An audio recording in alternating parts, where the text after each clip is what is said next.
You can spot me in the city, build a lobby with a sawed-off shotty screaming, drop it, this a robbery.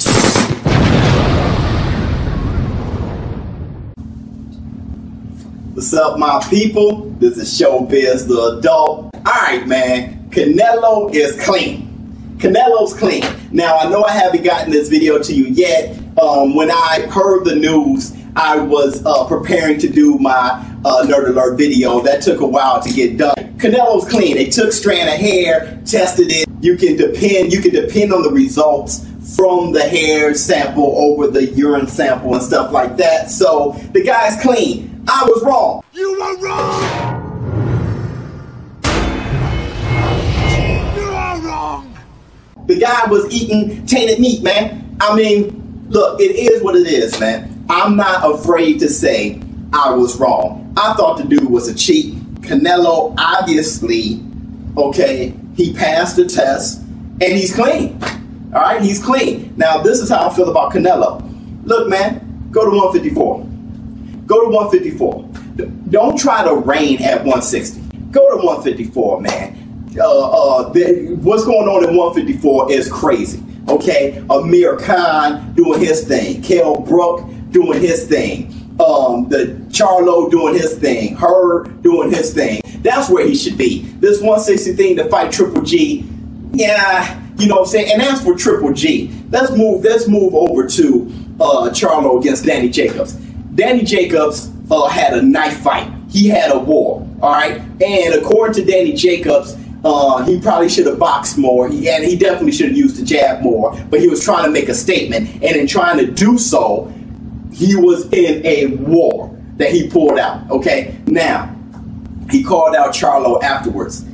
I think that fight is an intriguing fight. I got Charlo, Danny Jacobs, he stayed getting rocked. So I think Charlo would definitely drop or maybe TKO him. I got Charlo winning that fight. It's a very intriguing fight, but I don't need it as much as I need Charlo and Triple G right now. I think, look, let's not get out the way of the fact that Charlo is a mandatory. I think Triple G and Charlo should fight, okay, before Triple G starts saying, hey, man, it's time to go. Before Triple G, because he's already getting old. He already up there. He had a draw with Canelo, all right? He's getting up there. So really, him and Charlo should fight.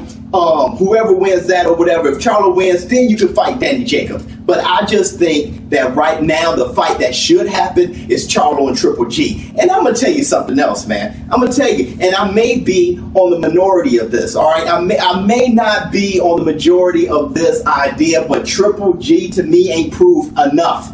He hasn't. Okay, the guy fought a small Kell Brook. He fought a small Canelo and fought into a draw. The only guy that I really give him is Danny Jacobs. I give him that. I think that was the first true middleweight, a true middleweight that posed a threat for him. And even Triple G said it himself. Triple G been wanting those fights. Triple G knows that he hasn't had a threat.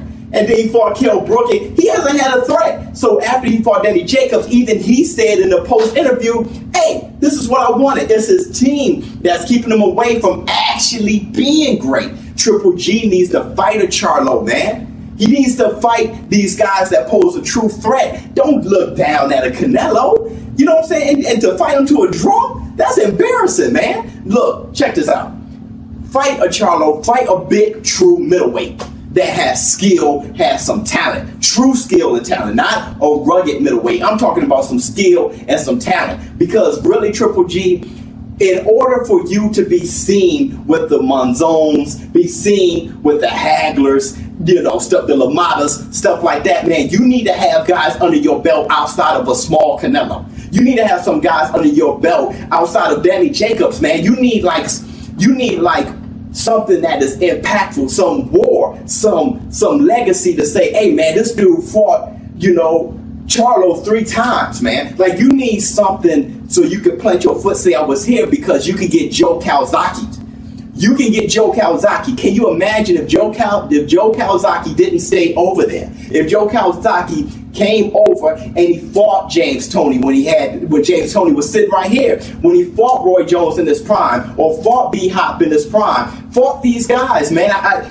Where was he?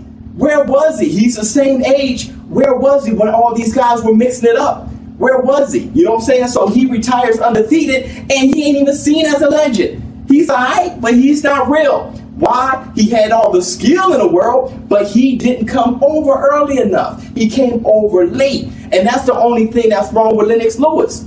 Really, that's the only thing wrong with Lennox Lewis. Lennox Lewis was a great heavyweight, but Lennox Lewis fought Holyfield late. He fought Mike Tyson late.